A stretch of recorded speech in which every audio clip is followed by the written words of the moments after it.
نادي الزمالك تلقى عرض رسمي للتعاقد مع اللاعب سيف الدين الجزيري. سيف الدين الجزيري نجم خط هجوم نادي الزمالك، عرض رسمي من الدوري الإماراتي. اسم النادي هتحفظ عليه حاليا طبقا للاتفاق مع المصدر. طب العرض الرسمي بيتراوح ما بين كام؟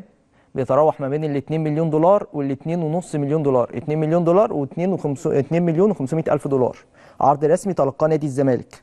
موقف نادي الزمالك ايه؟ نادي الزمالك منفتح لمناقشة العرض، هيحاول يجيب أكبر قيمة مادية في اللاعب. بيحط في اعتبارك ان سيف الدين الجزيري اخر 6 شهور ما خدش مستحقات من نادي الزمالك، مش اخر سنة، اخر 6 شهور.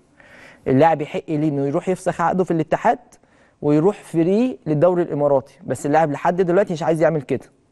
والناس في نادي الزمالك عارفين ان اللاعب ليه مستحقات، ففي قصه دلوقتي